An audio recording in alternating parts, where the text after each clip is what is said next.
beautiful, amazing artist. It's Kelli Folsom here, and I want to welcome you back to another Art Life Conversations podcast.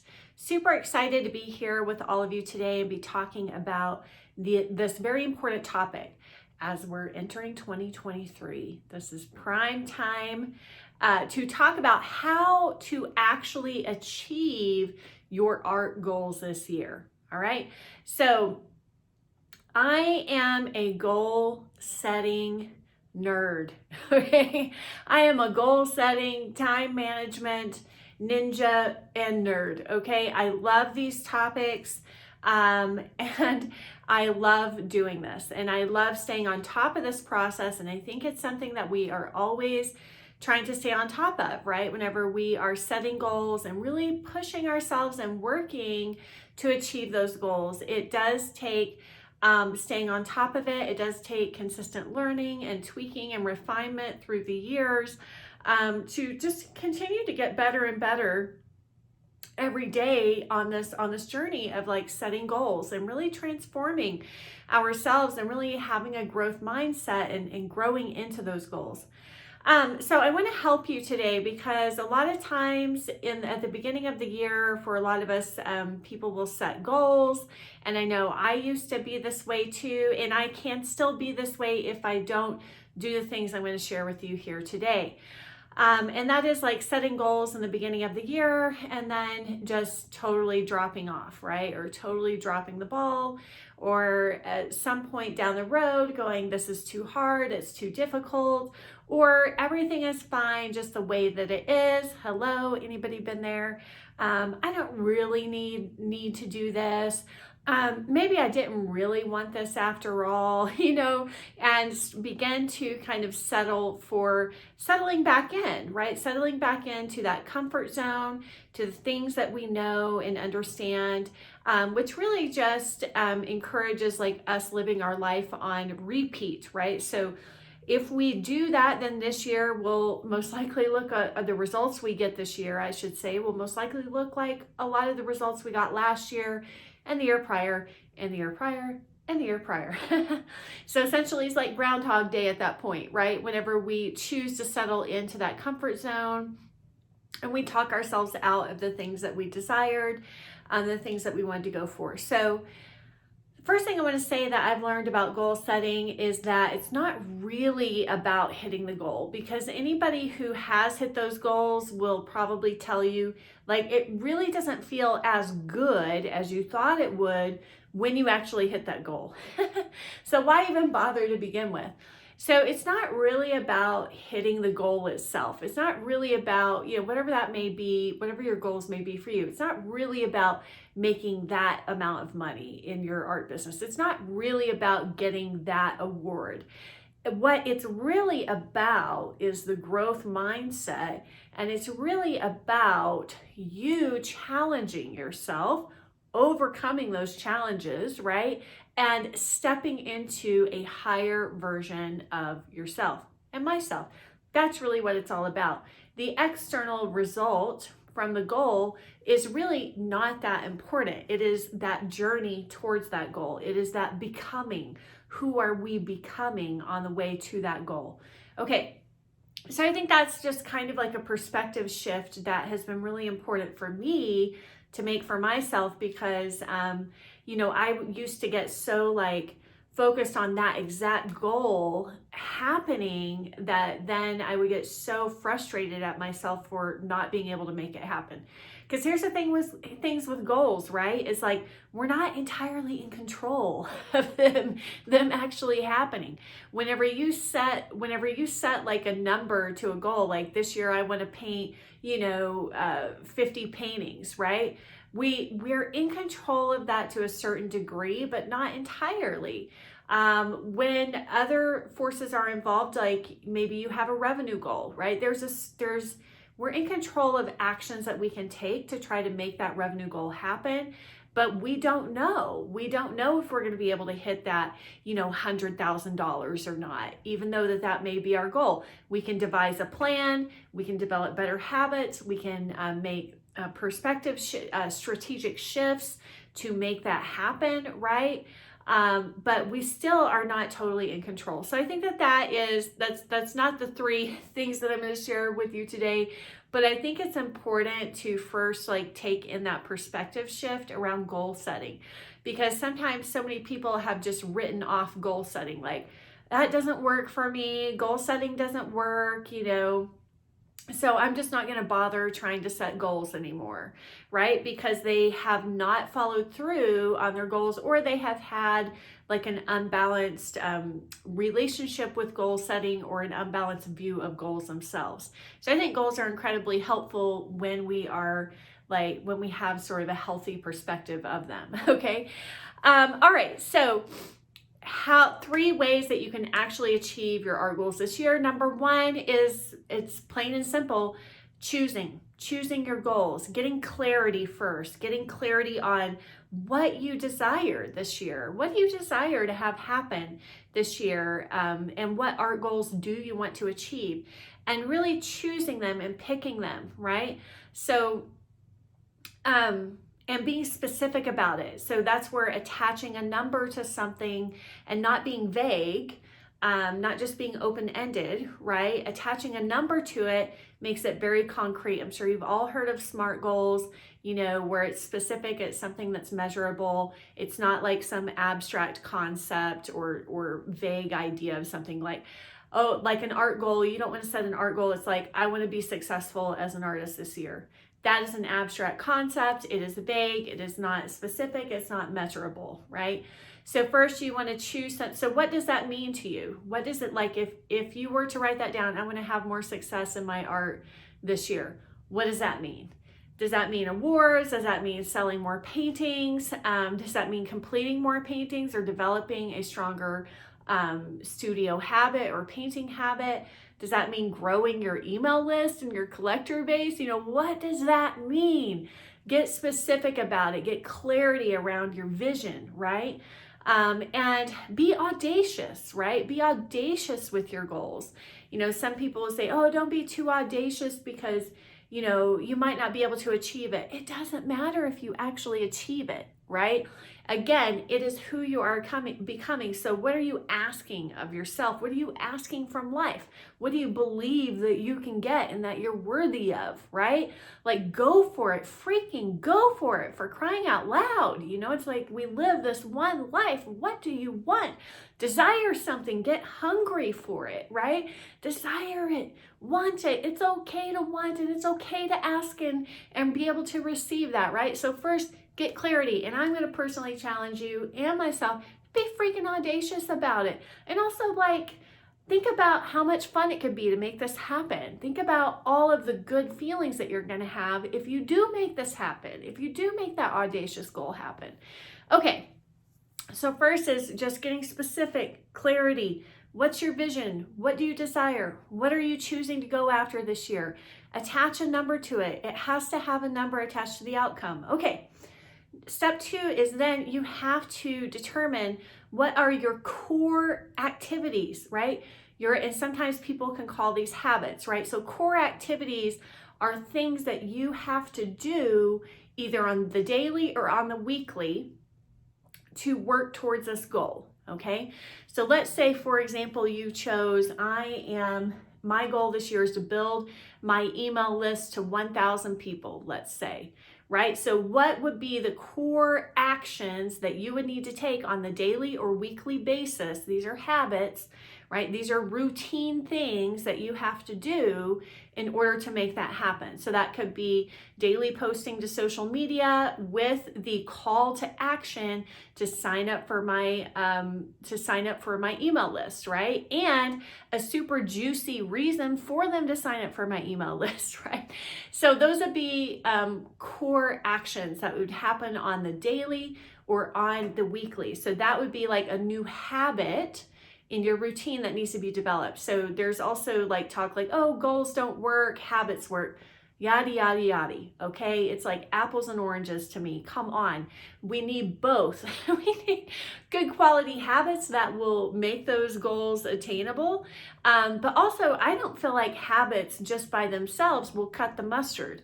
Okay. I also think core activities plus Okay, this is an equation. Number 2 is an equation, core activities, which I would say need to be no more than like 3 core activities for each goal, right? It needs to be, keep it simple, plus strategic shifts. So strategic shifts or strategic one-time projects that are going to make that goal easier to achieve. So for example, you heard me say, have a super juicy reason for them to join your email list. Okay, so that would be a strategic shift or strategic one-time project. So that would look like, okay, I need to brainstorm ideas on a freebie opt-in or a juicy irresistible offer that somebody would want to sign up for my email list for. That would be something that's like a one-time project, right? It might take you a couple weeks to complete it or to come up with it, and to implement it might take you a month. But usually those things they can either happen quick or they can take longer. It really depends on what it is.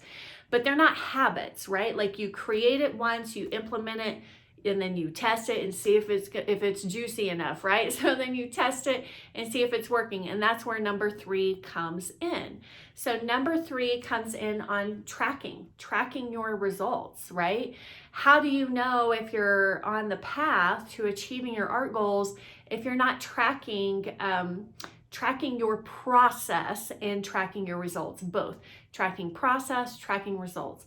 So for me, if you're watching on YouTube, I'll just kind of hold up my little cheap $1 notebook that I blotted my lipstick on earlier. But this is one thing that I do just to keep track of my results week to week. So I brain dump each month based on my goals that I've selected. I brain dump each month. These are the things that need to get done. Also, my regular fulfillment stuff gets put into this as well.